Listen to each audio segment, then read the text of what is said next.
I've been working as a security guard at this factory complex in Detroit for about 6 months now. It's not the best job, but it pays okay and keeps the bills covered. I sit most of the time watching cameras, making sure nobody's sneaking around where they don't belong. It's quiet most nights, just me and a bunch of empty buildings. I've been doing the overnight shift, 10 p.m. to 6 a.m. since I started. It's rough on sleep, but I manage. The factory's an old place, used to make auto parts back in the day. Most of it's empty now, just a few buildings still running. And at night, it's all shadows and echoes, with rats scurrying around sometimes. I start my shift checking the doors, making sure they're locked up tight, and then I settle into the security office, sipping coffee and watching the camera feeds. Every couple of hours, I do a walk around, shine my flashlight into the dark corners, and to be honest, it's boring, but it's money. But one night, though, everything went bad. It was cold, Michigan cold, the kind that gets into your bones, and I was on my third cup of coffee feeling tired because I hadn't slept good the day before, and I was staring at the screens when I saw something on camera 3 out by the back loading dock. It looked like a shadow moving, quick, sneaky, and I leaned closer, squinting, but it was too dark to tell.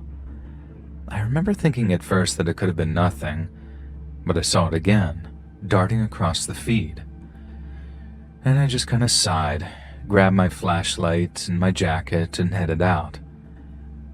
The factory's a maze at night, big old buildings with alleys between them.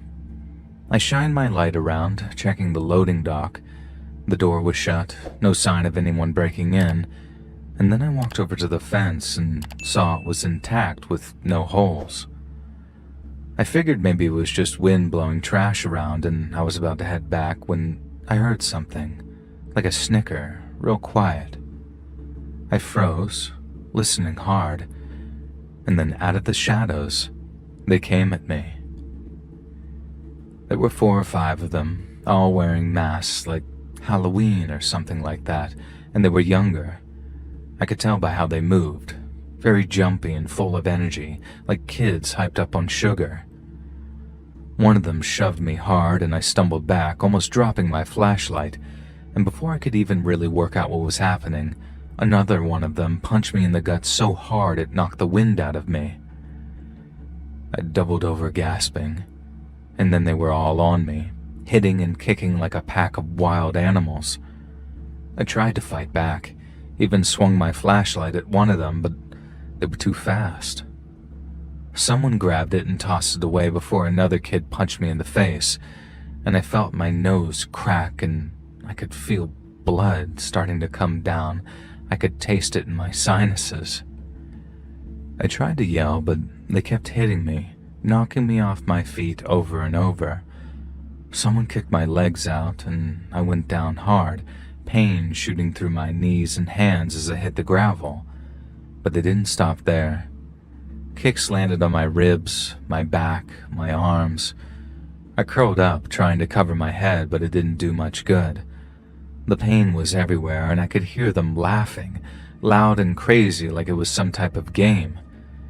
It was sick the way they enjoyed it. They acted like kids, but mean ones, the kind that'd pull wings off of flies just to watch them squirm. And that scared me more than the pain, the way they didn't care, the way they seemed to like it. And this went on for what felt like hours, though it couldn't have been. And finally one of them smashed me in the head, and that's really when everything went black. Just a sudden nothing, like someone flipped a switch. And when I woke up, it was still dark and still cold. I was laying on the ground, my face pressed into the gravel, my head was pounding and my mouth still tasted like blood. I tried to move, but my whole body screamed at me. My ribs felt like they were burning and my hands wouldn't work right, and I spat out blood and some pieces of my teeth. They'd messed me up bad. I didn't know how long I'd been out. Those kids were gone, no sign of them. My clothes were torn and my shoes were missing. I must have taken them. Air Jordans, 96. I felt for my wallet and it was still in my pocket. Guess they didn't want money, just wanted to hurt me. I got to my feet, slow and shaky, dizzy as hell, and every step hurt, but I leaned against the wall and started stumbling back to the office. I kept tripping, my legs weak, my ribs stabbing me with every breath, but finally I made it to the security office, fell into the chair and grabbed the phone. My hands were shaking so bad I could hardly dial 911. I mumbled something about being attacked, gave them the address, and then I just sat there, waiting, trying not to pass out again. The paramedics showed up pretty quickly. The lights were flashing and they loaded me onto a stretcher, and they asked me what happened, but my jaw hurt way too much to even really talk at that point. They took me to the hospital and I spent a few days there, all bandaged up. Doc said that I had broken ribs, a concussion, fractures in my fingers, and a busted up face. They even pulled out some teeth and gave me some painkillers and said that I was lucky that it wasn't worse. But I didn't feel very lucky though. The cops came by while I was resting, and two of them, one older guy and one younger. They asked me to describe the attackers, but I didn't have much to give. Masks covered their faces and it was dark. I told them they were young, fast, laughing like maniacs, but that was it. They wrote it down and said they'd look into it, but I don't think I ever heard from them again. I guess I knew they wouldn't find those kids. There are too many shadows in Detroit to hide in. And after a few days, they let me go home. I was still hurting, and I couldn't do much but sit around. Couldn't work, that's for sure. I had two kids depending on me, and I didn't know how I was going to pay those bills. My daughter, she's 8, cried when she saw me all banged up. My son, 12, tried to act tough, but I could tell he was shook. I told them that I had an accident at work and didn't want them to be scared knowing the actual truth. My sister helped out, coming over with food and changing my bandages, and she's a nurse, so she did know what to do. I hated needing her like that, though, but I couldn't manage alone. Getting out of bed was a fight every day. My ribs ached, my hands didn't grip right with those broken fingers, and I felt useless, like I couldn't even take care of myself, let alone my kids. I kept thinking about that night over and over. Why'd they do it? Just for kicks? I ain't never hurt nobody, and I only was just doing my job. It just didn't make any sense. My boss called and said that they were sorry it happened, said they'd add more security, maybe another guard, and it didn't make me feel much better. The other guards, when I finally went back, clapped me on the shoulder and said that they were glad I was okay, but I saw the worry in their eyes. Nobody wanted to think it could be them next. The cops never caught those kids and probably never will, and it tears me up to think that they got away clean and I'm stuck with these scars. It just ain't right, but what can I do? Life ain't fair, I guess. And I'm more careful now, always looking around expecting trouble. And maybe that's good, keeps me sharp, but it also showed me how quick things can go bad and how you can't always stop it. I just keep going, for my kids, for myself, and I guess there ain't no other choice.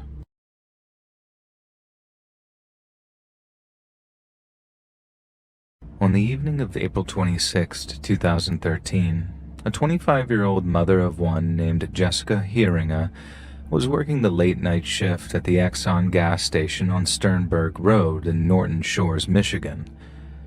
The small, unassuming station was a familiar stop for locals, and Jessica, known for her warm smile and dedication to her job, was working alone. At the time, such working practices were a common occurrence at the Exxon. Norton Shores has a very low crime rate when compared with the rest of the state, and with the nearby Fruitford Police Department being just a few minutes' drive away, the Exxon employees felt safe enough to work alone and unarmed, Jessica included. Just prior to 11, one of the station's regulars pulled his car into the forecourt, turned off the engine, and then walked inside to make a purchase. Upon entering, He saw no one at the counter, and under the assumption the clerk was taking a bathroom break, he decided to wait. But when minutes went by and nothing but an eerie silence could be heard from the back of the store, he began to grow concerned. Seeing as he was warmly familiar with the gas station and its staff, and after suspecting an emergency was going on, the regular customer decided to step behind the counter and take a look around. In the back of the store, he found Jessica hearing his purse, her jacket, and other personal belongings, but no Jessica. After calling out her name a few times and walking around the store to make sure she wasn't close by, the station's regular called the cops. Minutes later, an officer arrived from the nearby department and began inspecting the gas station. There were no signs of any struggle, which suggested Jessica had simply walked out of the store for some reason, possibly with the contents of the cash register. But when the officer opened it up, all $400 in change sat there neat and untouched.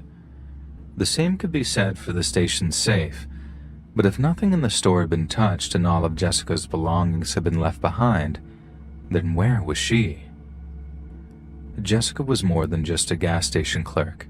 She was a devoted mother to her beloved 3-year-old son, Zevin, and was engaged to her doting fiancé, Dakota Quayle Dyer. She was described by friends and family as kind-hearted and ambitious, and dreamed of becoming an accountant while paying her way through college. As you can imagine, this made her a very popular figure among Norton Shores residents, so her sudden disappearance sent shockwaves through a close-knit community unaccustomed to such chilling and unexpected events.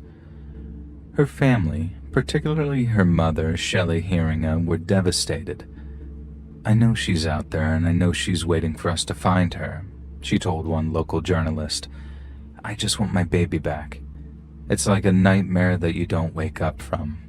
You just want answers." Dakota Quayle Dyer, Jessica's fiancé, also spoke to local media at a vigil held in the aftermath of her disappearance. "I just want her to come home. I miss her, and our son misses her," he said. "Every day is hard, and we're not giving up. She's out there somewhere." The Norton Shores Police Department launched an immediate investigation, but to their frustrations, the lack of physical evidence at the scene posed significant challenges. As we've mentioned, there were no signs of a struggle inside the gas station, but shockingly, police found a complete absence of interior surveillance cameras at the property, meaning none of the footage could explain what happened to Jessica.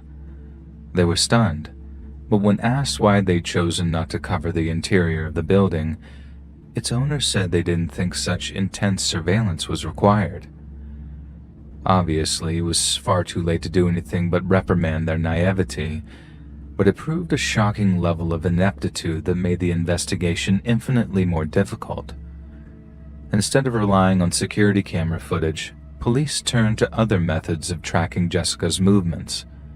A canine unit was deployed to track her scent, but the trail ended abruptly, suggesting that she may have been taken away in a vehicle.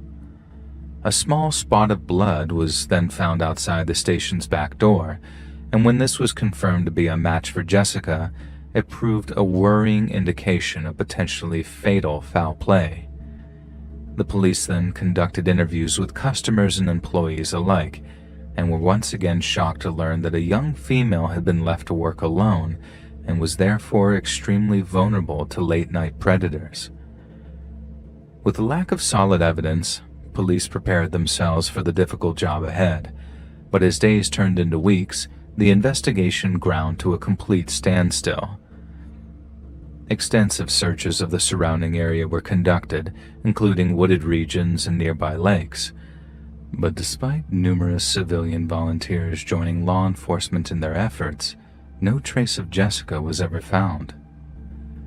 In an inspiring display of community spirit, the people of Norton Shores rallied together, organizing vigils, distributing flyers, and plastering the city with missing person posters. Local media covered the case relentlessly, and Jessica's story gained the attention of national TV shows like Disappeared. Yet with no witnesses to attest to what had happened and no significant leads, The case grew cold, leaving Jessica's family in an agonizing limbo, unsure if she was alive or dead. For nearly 3 years, the question of what happened to Jessica was a haunting puzzle that weighed heavily on the people of Norton Shores. But in 2016, a seemingly unrelated incident provided the spark that would reignite her case. On April 16th, a 16-year-old girl reported being the victim of a terrifying abduction attempt in Muskegon County. She described being approached by a man in a silver minivan who then tried luring her into his vehicle. Her quick thinking allowed her to escape, and she was able to provide police with critical details, including a description of the suspect in his van. The girl's report led investigators to a man named Jeffrey Willis, a 46-year-old factory worker, but despite having no criminal history to speak of, Mr. Willis was far from innocent. During a search of Willis's home and silver Chrysler minivan, police officers unearthed a frightening amount of highly disturbing evidence. Not only did Willis's van match descriptions from witnesses, who reported seeing a similar vehicle near the Exxon station on the night Jessica disappeared, but its contents were enough to chill the blood of even the most veteran officer. Handcuffs, ropes, chains, and leather restraints proved merely the tip of the iceberg. Willis claimed all these items were perfectly legal, as were the handgun, the insulin, the Viagra, and the plastic gloves police discovered. But what was not so easy to explain was the folder on Willis's laptop that he'd simply titled Vicks. Upon opening the folder, digital forensics experts noticed the two subfolders, one titled JLH and the other titled RB. Then, after opening the RB folder, experts found photographs of a woman named Rebecca Bletch. On Sunday, June 29th of 2014, a fellow jogger discovered Rebecca's lifeless body on a regular route less than a mile from her home near Muskegon County's Automobile Road. And while she was originally thought to be the victim of a hit-and-run, investigators soon discovered that Becky had been shot 3 times in the back of the head. Rebecca's loved ones were devastated by her murder, but they held out hope that justice would one day come. Willis's arrest and the seizure of his laptop marked the end of that wait. Not only did Willis's Vicks folder contain a multitude of photographs that Rebecca herself uploaded to social media, but it also contained thousands of torture and snuff videos, revealing a disturbing and deeply seated obsession with violent fantasies. But perhaps even more disturbing was a small detail regarding the folder titled JLH, because in addition to containing dozens of photographs depicting Jessica Heeringa, the date of its creation was April 26, 2013, the very same day that Jessica disappeared. Naturally, Jeff Willis became the prime suspect in Jessica's disappearance, as in addition to what was found on his laptop, surveillance footage from a nearby business captured his silver minivan speeding away from the Sternberg Road Exxon at around 11 p.m. on the night in question. Additionally, a police sketch, created from descriptions of a suspicious man spotted near the station that night, bore a striking resemblance to Willis, while it was later uncovered that the suspect had a lengthy history of harassing vulnerable females at their places of work. Witnesses who had earlier reported nothing suspicious on the night of Jessica's disappearance later recalled Willis as a regular customer at the Exxon. Most saw nothing but bothersome attempts at flirtation, but it made Jessica feel deeply uneasy all the same. Finally, on September 20th of 2016, Jeff Willis was officially charged with Jessica Heeringa's kidnap and murder.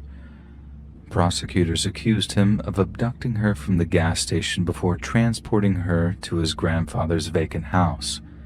There, Jessica was subjected to a series of sadistic brutalities before she was executed with the same .357 Taurus found in Willis's van.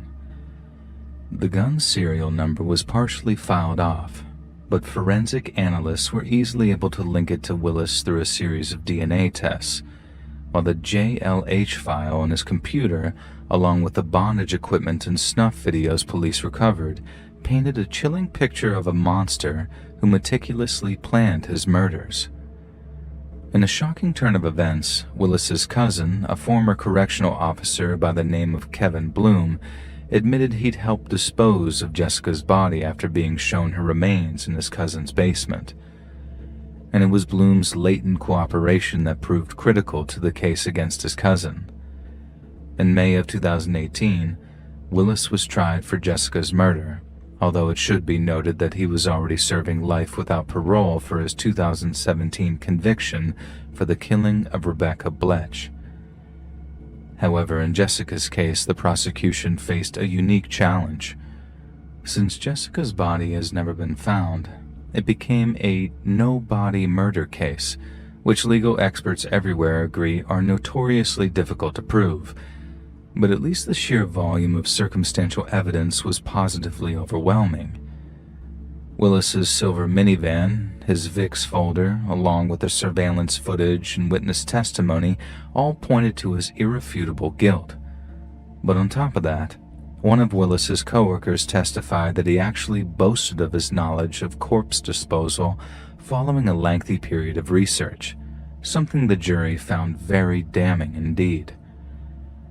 Willis's defense team argued that the lack of physical evidence, such as Jessica's DNA being found in his residence or on his clothing, created substantial reasonable doubt.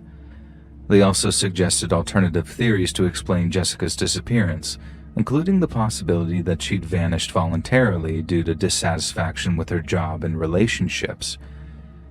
However, the jury found the prosecution's case so compelling that it took just an hour and a half of deliberation to find Willis guilty of kidnapping and first-degree murder. The news that he'd been sentenced to life in prison was met with tears of relief from Jessica's family, who had endured years of pain and uncertainty. Yet despite the conviction, one agonizing question remained. Where was Jessica's body? Kevin Bloom, who pleaded guilty to accessory after the fact, claimed he helped Willis bury her in a wooded area near Sheridan and Laketon Roads. He led police to several locations, but to their disappointment, extensive searches, including excavations and cadaver dog sweeps, yielded no results. Having clearly expected his cousin to rat him out, Willis had the foresight to dig up Jessica's remains before moving them to a second location. After that, all Bloom could do was give the police his best guesses, and after compiling a list of potential burial sites, over a dozen were investigated from rural properties to abandoned lots, but sadly, Jessica's remains were never found. Shelley Heeringa, Jessica's mother, had spoken publicly about the pain of not knowing where her daughter is, but has vowed to continue the search. Local volunteers have also refused to give up the ghost, and driven by a collective desire to bring Jessica home, have since organized efforts to comb through potential burial sites. Jessica's disappearance not only had a profound impact on the residents of Norton Shores, but it also exposed the glaring vulnerabilities in workplace safety for late-night workers. In response, Michigan lawmakers signed the Jessica Heeringa Act into law in 2016, which mandates enhanced safety measures for gas stations and convenience stores, such as requiring multiple employees on late shifts, installing panic buttons, and ensuring full 24/7 surveillance. The local community also continues to honor Jessica through annual vigils and fundraisers for her son, Zevon, who is being raised by his father and grandmother in the wake of her loss. Jessica's murder robbed Norton Shores of its innocence and serves as a reminder of how devastating violent crime can be. But it also gives us many reasons to be hopeful, whether it be the courage of the 16-year-old who escaped a similarly grisly fate, the dedication of investigators, or the resilience of Jessica's family. There are many such examples of good people pushing back against the darkness. But Jessica's absence and the failure to bring home her remains leave an open wound. Jeff Willis, now serving multiple life sentences, remains completely unrepentant and has offered no further clues to Jessica's whereabouts. Perhaps one day he will, but until then, the memory of the incident remains a somber chapter in Norton Shore's history. It's a testament to the pain of unresolved loss, but it's also a testament to the strength of those who refuse to give up.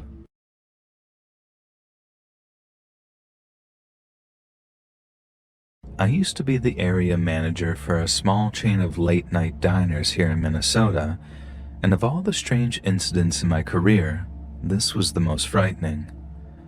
I wasn't at the diner the night it happened, but two of my employees were. It was a small spot just off the highway, open 24 hours, and surrounded by a field, some woods, and a very lonely stretch of road. Jenny and Mike had both been there for years when it happened, but after that night they both quit and didn't tell anyone but the cops what had happened. All I had to piece together was the security footage and a few vague hints from the police, and years later, I still think about what I saw and what I'll never figure out. I remember it being one of those brutal winter nights, the kind where the wind must have been rattling the diner like it was trying to get inside for a bowl of hot dish. Mike was our cook, a solid worker in his 40s with a wife and 2 kids who worked the night shift for the extra cash. Jenny was the waitress, a single mom in her 20s who was sharp as a knife and great with crowd control on her busier nights. They were reliable, the kind of employees you could trust, but who could handle themselves too. But that night, something walked into the diner that nothing could have prepared them for. I was at home sleeping when a phone call woke me up.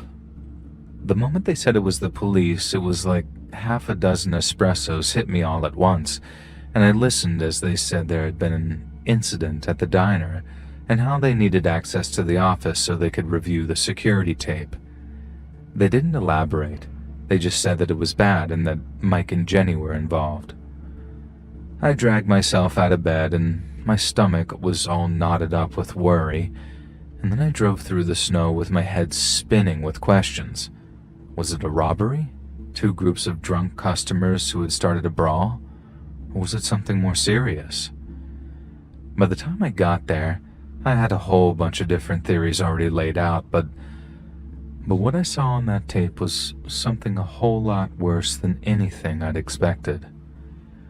When I arrived at the diner, an officer in uniform was waiting for me, and then I led him to a cramped back office with an old beat-up TV and a dusty VHS player. He said he'd needed to take the tape with him as evidence, but he also asked if we could watch it first, just so he had a better idea of what had taken place. I said sure, rewound the tape to the time he requested, 2:30 a.m., and then after I pressed play, it came alive on the screen. It was quiet out front, with Mike in the kitchen scrubbing down the counters and Jenny out front wiping down tables in the dim light. Then the door swung open, and 2 men walked in. They were maybe late 20s or early 30s, dressed in faded jeans and thick jackets, but it wasn't their coats that sent my nerves on edge. It was their faces. One had a tattoo on his neck that ran up onto his face, and the other had these cold, very hollow eyes that didn't seem to blink. They acted calm at first, like they were just a couple of drifters who wanted a burger. They slid onto stools at the counter and Jenny took their order. Mike cooked with his back to them, then Jenny brought the plates out. They kept to themselves while they ate, heads down and not doing much talking. I kept hoping that they'd finish and leave, only, obviously, they didn't. Out of nowhere, the one with the face tattoo reached into his hoodie and pulls out a handgun. The other followed, drawing his own before they each aimed at Mike and Jenny, who froze mid-motion like deer caught in headlights. Jenny's eyes went wide and her face went slack.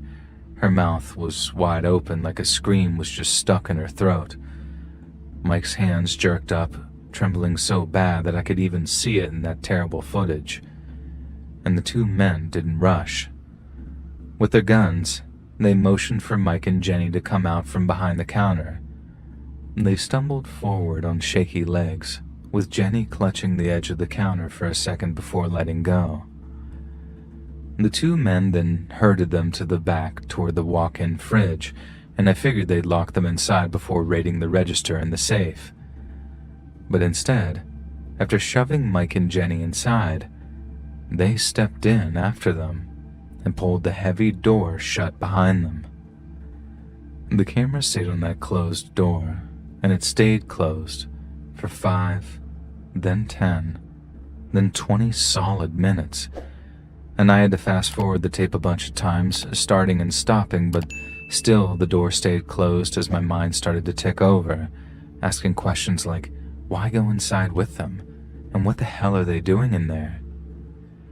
I pictured Mike and Jenny in that freezing cold walk-in. 37 minutes is a long time to be trapped with two armed strangers in a box you can't escape, and the longer I watched, the worse that feeling of dread got in me. My mind started trying to fill in the blanks. Maybe they were threatening them while holding the guns to their heads, making them do things so unthinkable I can't even name them. The walk-in was big, but only by fridge standards. There was barely room for 4 people standing up. Were they standing there, shivering, too scared to do anything but what they were being told? But the tape gives me no clues. Finally, exactly 37 minutes after the door to the walk-in closed behind them, it opened up again. The two men stepped out, completely relaxed, like they just finished a bathroom break. The one with a face tattoo tugged his hoodie straight while the other scanned the room with those 2 empty eyes of his. And then they strolled back through the diner, not even glancing at the safe back in the office or cash register stuffed with bills. They didn't take a damn thing. Not a dime, not a burger, nothing. They headed for the door, moving casually, like they'd done what was the most normal thing in the world. Then they slipped out, climbed into a dark car parked just out of frame, and vanished into the snowy night. I sat there with a police officer standing next to me, and I remember my hands being clammy and how my heart thudded hard and fast in my chest. They didn't steal anything. They held 2 people at gunpoint for over half an hour in a freezing walk-in and walked away empty-handed. Or at least, that was what it looked like on the surface. But why? What did they do to Mike and Jenny in there? And the tape rolled on. About 15 minutes later, one of our regulars shuffled in, a trucker who always came in for coffee at odd hours. He looked around at the empty diner with his coat all dusted with snow, and then, after a few minutes of waiting around, he wandered behind the counter, probably wondering where the hell everyone was. He did the same thing in the back, just sort of wandered around shyly for a few minutes, and then after maybe 10 to 15 minutes of checking absolutely everywhere but the walk-in, he cracked it open and looked inside. You could see the exact moment that he saw something inside the walk-in because he pulls backwards. You couldn't see his face on the camera really at first, but as he walked away, another camera caught his expression, and he obviously looked like he'd seen a ghost. Back in the dining area, he fumbled for his phone and started calling someone, 911, but right after, he darted to the grills and shut them off so the place wouldn't burn down, bless his heart. And after that, he kept pacing as he talked on his phone, throwing these nervous glances at the fridge with his shoulders hunched like he expected something to, I don't know, burst out of it. And 2 cops showed up minutes later. They talked to the regular, then after approaching the fridge, one of the officers nudged the door open with his boot. It looked like he'd yelled something with a gesture, like a sort of come-out motion, and then Jenny staggered out. Her hands were plastered over her eyes, and she was shaking so hard that one of the officers had to support her as she came out. Mike followed soon after, his own hands pressed tight against his face, But he moved differently, slower, like he wasn't so sure about leaving the walk-in. Suddenly, as the cops were guiding him away, Mike kind of twisted back away from them. Then, with his face covered with one hand, he reached for the door and tried to walk back inside. The cops yanked him backwards away from it, but Mike was trying to get back in the walk-in like his life depended on it. As the cops dealt with Mike's weird outburst, Jenny collapsed into a booth and curled up into a ball with her hands still shielding her face. A few minutes later, the cops seemed to talk Mike down, and they were able to walk him to a booth and sit him down. The cops then tried talking to them, kneeling and gesturing as they did, but it didn't look like they got anything. Mike and Jenny just stayed all catatonic with their hands over their eyes, like they'd seen something so awful they couldn't bear to look at anything else. It was chilling, watching them break apart without a word, and it was almost like whatever happened in that fridge had terrified them beyond belief. A little while later, a couple of EMTs rushed in. They talked to Mike and Jenny for a while, then walked them both to an ambulance. But even when they were outside, Jenny and Mike kept their hands clamped over their faces. One cop stayed behind, scribbling down notes, and then I saw myself on the tape bursting in, coat half buttoned with my face very tense and worried. And when the tape cut off, I felt sick. I remember turning to the detective and demanding to know what had happened in that walk-in, but he just shrugged. Mike and Jenny were in shock, and they weren't talking yet. There were no obvious injuries either, so apparently my guess was as good as his. The men hadn't beaten them or cut them, but whatever they did do, it had shattered them psychologically. The officer told me that they were digging for answers, but that was all they knew so far. After locking up behind me, I left the diner in a kind of horrified daze. Mike and Jenny were my people. I cared about them, and hearing they'd gone through something so terrible had my heart breaking in my chest. I tried seeing them at the hospital the next morning, but the staff turned me away. Then I tried calling their homes in the days afterwards, but neither wanted to talk to me. Then one at a time, over the weeks that followed, they each quit the diner. I heard Mike later moved to California, abandoning his wife and kids. She told me he was a wreck in the days before he left, not talking at all, barely sleeping or eating, and then one day, poof, he was gone. Jenny fled to a farm in Iowa with family and tried to piece herself together. Her mom later told me she was doing much better, but she'd still only talk in short, clipped sentences. The police report was a dead end too, and only referred to what had happened as an incident, with no specifics to speak of. And the diner changed after that. The staff at the other branches started gossiping about it being some kind of gang thing. Others swore it was some kind of twisted game, like they'd hurt him for fun. One cook even muttered about some kind of government conspiracy, but obviously I brushed that off. No one knew what was happening to Jenny and Mike except Jenny and Mike. But the not knowing just made it worse. Customers stopped coming at night, scared off by the rumors, and I couldn't blame them. I hated being there too, standing in a place where something so terrible had obviously happened. I added a night guard, triple-checked the cameras, and had panic buttons installed, but it felt like an empty gesture. The damage had already been done. And time dragged on. We hired new staff, and the night custom slowly trickled back, but I never forgot what happened there. I'd drive by at night, see the neon sign flickering away, and wondered who those men were.